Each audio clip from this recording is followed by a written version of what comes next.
Hello and welcome সবাইকে অরিজ আড্ডার প্রথম ইনফরমেটিভ ভিডিওতে তোমাদের সকলকে স্বাগত। তো চলো শুরু করা যাক। কলকাতা নামটা শুনলেই চোখের সামনে ভেসে ওঠে ইতিহাস, সংস্কৃতি আর অদ্ভুত সৌন্দর্যে ভরা এক শহরের ছবি। ছোটবেলায় যখন বাবা, মা, ঠাকুরদা বা ঠাকুমার কাছে গল্প শুনতাম, তখন কলকাতায় দেখার মতো কি আছে বললেই প্রথমে যে নামটা আসতো সেটা ছিল ট্রাম। গতকাল বিকেলে ইতি টানা হয়েছে 150 বছরের ঐতিহ্যবাহী সেই জগদ্দলে। খালি যে ঐতিহ্য ছিল তা কিন্তু নয়, কলকাতার কোনো একটা জায়গার ঠিকানাই হোক, বা সত্যজিৎ রায়ের মহানগরের সেই বিখ্যাত ওপেনিং সিন, বা বর্তমান যুগের কোনো গোয়েন্দা গল্পের একটা ইন্টেন্স সিনই হোক না কেন, বাঙালির অন্য আরেক অবয়ব কিন্তু ছিল সেই ট্রাম। যদি ইতিহাসের কথাই বলতে হয় তবে বলি, ট্রাম ছিল সেই হিস্টোরিক ট্রেজার যাকে ছাড়া ভারতবর্ষের প্রথম রাজধানী কলকাতার কথা ভাবাই যায় না। ট্রাম ছিল সব থেকে পুরনো ইলেকট্রিক পাবলিক ট্রান্সপোর্ট এশিয়ার মধ্যে। অর্থাৎ সিটিসি তৈরি এবং রেজিস্টার্ড হয়েছিল 22শে ডিসেম্বর 1880 সালে লন্ডনে। এক্সপেরিমেন্টাল ওয়েতে ফেব্রুয়ারির 24 তারিখে 1873 সালে প্রথম ঘোড়ায় টানা মিটার গজ ট্রাম ট্র্যাক বসানো হয়েছিল শিয়ালদা থেকে আর্মেনিয়া ঘাটের মাঝে, ভায়া বউবাজার, ডালহৌসি স্কোয়ার এবং স্ট্যান্ড রোড, এবং সেটি উদ্বোধন করেছিলেন তৎকালীন ভাইসরয় লর্ড রিপন 1 নভেম্বর 1880 সালে। ইলেকট্রিকিউশন অর্থাৎ এখন যে ট্রামগুলো তোমরা দেখো, যে ট্রামগুলো তোমরা দেখতে, সেটা কিন্তু শুরু হয়েছিল 1900 সালে, এবং মিটার গজ থেকে স্ট্যান্ডার্ড গজও এই টাইমেই পরিবর্তন করা হয়। প্রথম ইলেকট্রিক ট্রাম চলেছিল কলকাতার বুকে স্প্ল্যানেড থেকে খিদিরপুর পর্যন্ত, এবং দিনটা ছিল 27শে মার্চ 1903। এই বছরই 14 কালীঘাটে যাত্রা করেছিল ট্রাম। 1905-এর বঙ্গভঙ্গের জন্য তৎকালীন ভাইসরয় লর্ড কার্জন যতটুকুই কুখ্যাত থাক না কেন, কলকাতার ঐতিহ্যকে গ্লোরিফাই করার জন্য কিন্তু ওনার কাছেই, কারণ তিনিই ছিলেন এই ট্রামের ইলেকট্রিকিউশন করার পেছনের মূল মাথা।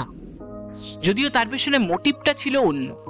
সেই সময় অর্থাৎ প্রি ইন্ডিপেন্ডেন্সের টাইমে, যখন ইন্ডিয়ায় অ্যান্টি ব্রিটিশ অ্যাক্টিভিটিগুলো চলছে, সেই টাইমে যাতে পুলিশ সেই সব এলাকায় যেখানে অ্যান্টি ব্রিটিশ অ্যাক্টিভিটি চলছে তাড়াতাড়ি পৌঁছে যেতে পারে, সেই কারণেই কিন্তু এই ইলেকট্রিকিউশনের কথা তার মাথায় আসে।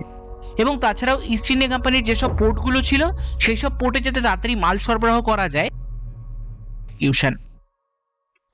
এই ট্রাম নিয়ে আরেক বলে রাখি, 1954 সালে 14ই অক্টোবর, মানে এই পুজোর টাইমে, দেশপ্রিয় পার্কের ক্রসিং এর কাছেই ইভিনিং ওয়াক থেকে ফেরার সময় টাউন বালিগঞ্জ ট্রামে ধাক্কা খান রূপসী বাংলার কবি জীবনানন্দ দাশ।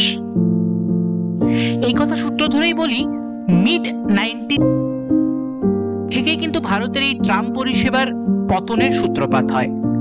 এই অ্যান্টি ট্রাম সেন্টিমেন্টের সূত্রপাত ঘটে কানপুরের হাত ধরে 1933-এ, এবং ধীরে ধীরে চেন্নাই অর্থাৎ তৎকালীন মাদ্রাজ, দিল্লি এবং মুম্বাই যথাক্রমে 1955, 62 এবং 67-তে ট্রামকে বিদায় জানায়। তোমরা হয়তো অনেকেই জানো না, কলকাতা এবং হুগলির মাঝে যে প্রাইমারি লিঙ্ক অর্থাৎ হাওড়া ব্রিজ, সেখানেও 1933 পর্যন্ত।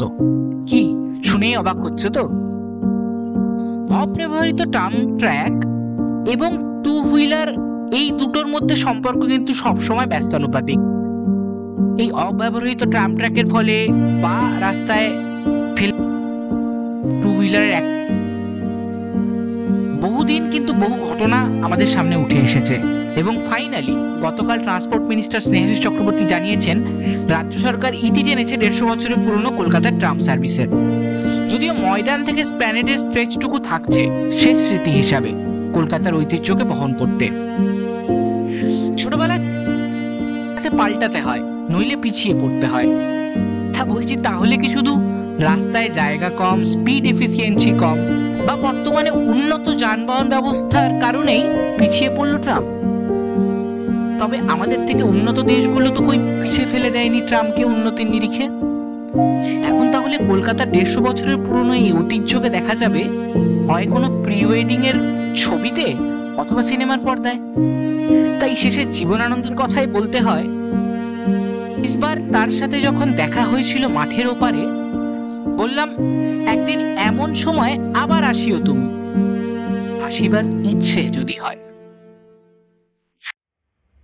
থাকে, তাহলে অবশ্যই তোমার বন্ধুদের সঙ্গে শেয়ার করো এবং অপেক্ষা করো পরের ভিডিওর জন্য।